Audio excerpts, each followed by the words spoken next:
बड़ी ही दुखद घटना जो सुनने में आई है। सुन के पैरों तले की जमीन खिसक गई। सुनने के बाद भी विश्वास कर पाना मुश्किल हो रहा है कि रतन टाटा अब नहीं रहे। थोड़ी बहुत सबको पता है रतन टाटा के बारे में, लेकिन विस्तारित रूप से शायद ही किसी को पता है। चलिए आज उनको याद करके उनके बारे में कुछ जानते हैं। रतन टाटा का जन्म 28 दिसंबर 1937 को मुंबई में हुआ था।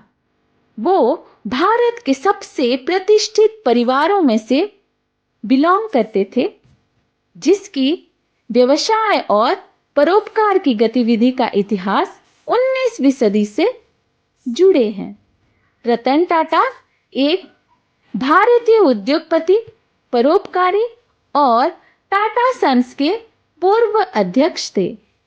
टाटा सन्स समूह की होल्डिंग कंपनी है जो भारत के सबसे बड़े और पुराने समूह में से है।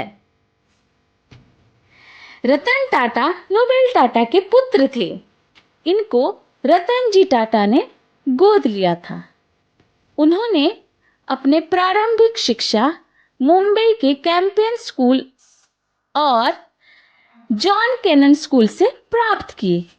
1962 में केनल विश्वविद्यालय से वास्तुकला में स्नातक की डिग्री हासिल की और 1975 में बिजनेस स्कूल से एडवांस मैनेजमेंट प्रोग्राम पूरा किया। रतन टाटा 1962 में बिजनेस में शामिल हुई और भिन्न भिन्न पदों पर भूमिकाएं निभाई। व्यापार के भिन्न भिन्न क्षेत्रों से अनुभव हासिल किए। 1991 में उन्हें JRD टाटा के उत्तराधिकारी के रूप में टाटा सन्स का अध्यक्ष नियुक्त किए। उन्होंने 2012 तक इस पद पे कार्यभार संभाले। 2016 टू 2017 तक कुछ समस्या के लिए अंतरिम अध्यक्ष के रूप में भी कार्यभार संभाला है।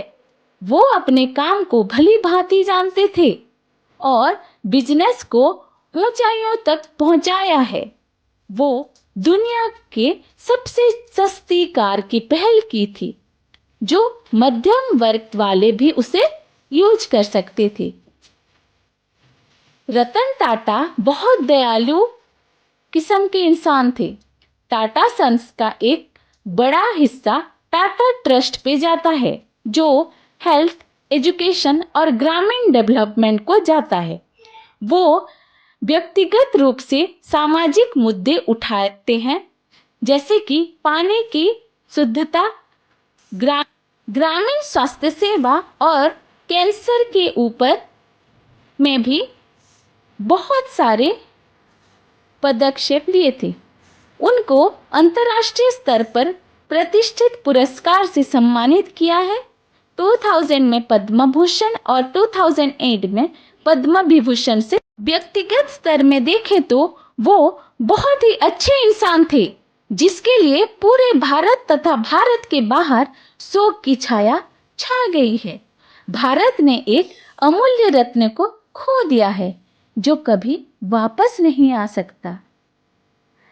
भगवान उनकी आत्मा को शांति दे।